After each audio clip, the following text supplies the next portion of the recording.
Senpai no Iken. Oke teman-teman, balik lagi bersama saya Sena di Senpai no Ikeng. Senpai no Ikeng kali ini bakal membahas apa nih? Kali ini kita bakalan ngebahas magang ke Jepang. Pertanyaan-pertanyaan yang sering muncul sama orang yang mau magang ke Jepang.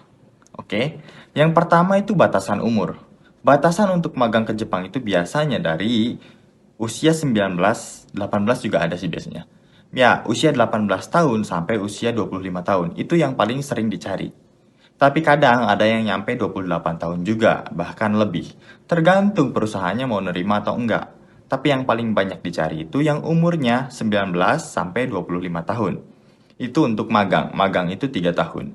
Dan untuk Tokutei Gino, Tokutei Gino juga sebenarnya ya, Tokutei Gino juga ada batasan umurnya. Tergantung perusahaannya. Tapi saya pernah memberangkatkan orang yang umurnya lebih dari 30 tahun untuk Tokutei Gino. Kalau Tokutei Gino umurnya lebih tua bisa, cuman ya belajarnya juga lebih banyak. Kalau magang itu biasanya persyaratan wawancara adalah minimal belajar sampai bab 10, minimal belajar sampai bab 15, dan banyak lagi. Itu nggak perlu sertifikat. Kalau misalkan Tokutei Gino mau wawancara itu perlu dua sertifikat. Yang pertama itu sertifikat N4. N4 itu level bahasa lah. Level bahasanya yang paling bawah itu N5 yang paling bawah. Dan di atasnya itu ada N4. Nah, ini untuk Tokutei Gino. Dan satu lagi, Tokutei Gino itu perlu syarat sertifikat skill. Skill yang mau kalian ambil, kerjaannya apa. Misalkan mau kerja di hotel, ya kalian harus punya skill itu. Skill itu sama sertifikat bahasa minimal N4. Kalau N3, N2 ke atas, itu udah bagus. Itu untuk Tokutei Gino.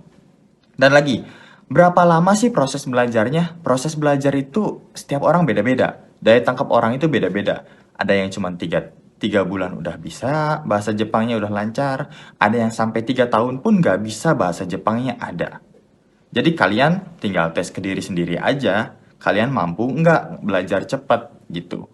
Kalau misalkan kalian mampu, berarti kalian bakalan cepet. Kalau kalian rajin, kalian bakalan cepet. Kalau kalian nggak mampu, atau misalkan kalian males-malesan belajarnya, udahlah belajarnya pas diajarin aja. Nggak usah belajar sendiri. Toh kita udah bayar. Kalau kalian mikir kayak gitu, ya udah.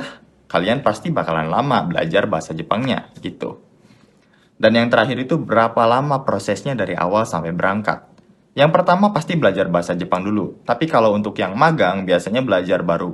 Mulai belajar pun udah bisa wawancara. Minimal bab 10 tadi. 10 atau kadang-kadang bab 5. Kadang-kadang nggak ada persyaratan. Yang penting bisa jiko shokai. Bisa memperkenalkan diri, udah. Anak saya pun di sini yang saya didik ada yang 1 minggu udah dapet job. Ini emang anaknya lucknya tinggi banget gini. Kalau misalkan dia main game gacha, ini pasti dapetnya bagus-bagus terus gitu. Soalnya baru 1 minggu belajar di kita, dia wawancara di SO udah lulus. Udah lulus, ya dengan beberapa trik lah yang kita berikan. Dan dia lulus. Cuman 1 minggu, dan sekarang udah berangkat, udah ada di Jepang. Jadi dia full pelatihan belajar itu langsung di SO. Nah, ada juga yang lama, yang emang keberuntungannya masih kurang lah. Padahal bahasa Jepangnya udah bagus, tapi dia kurang beruntung. Kadang-kadang yang bahasa Jepangnya bagus juga nggak diambil. Nggak menutup kemungkinan nggak diambil gitu. Malah diambilnya yang baru, yang bahasa Jepangnya baru-baru lah. Yang bisa dibilang masih belum terlalu bisa. Itu malah itu yang diambil. Itu pun faktor keberuntungan. Cuman kalau kita terus mengandalkan keberuntungan, ya mau kapan beresnya gitu. Siapa tahu kita emang tidak beruntung, kalau kita tidak beruntung ya kita harus usaha. Usaha untuk menjadi orang yang beruntung gitu aja. Prosesnya, berapa lama prosesnya? Ya tergantung tadi keberuntungan. Ada yang 6 bulan udah berangkat, ada yang lebih. Bahkan ada yang 3 bulan langsung berangkat ada. Ada yang setahun berangkat ada. Ada yang 2 tahun nungguin, ada yang kena corona kemarin tuh. Tapi yang sekarang-karang rata-rata tuh 6 bulan sampai 1 tahun tuh udah pasti berangkat sih kalau magang. Kalau Tokutei Gino biasanya belajar tuh 6 bulan minimal. Karena ada ujian-ujiannya. 6 bulan tuh minimal buat belajar aja. Buat belajar, wawancara, kalau misalkan langsung lulus pun wawancara, proses dokumen itu sekitar 3 bulan atau 4 bulanan. Barulah berangkat. Ya, Tokutei Gino minimal 1 tahun lah. Belajar sampai berangkat. Tuh. Tapi kembali lagi tergantung ke keberuntungan kalian. Cuman itu yang bisa saya share. Semoga membantu. Soreja. Mata nih.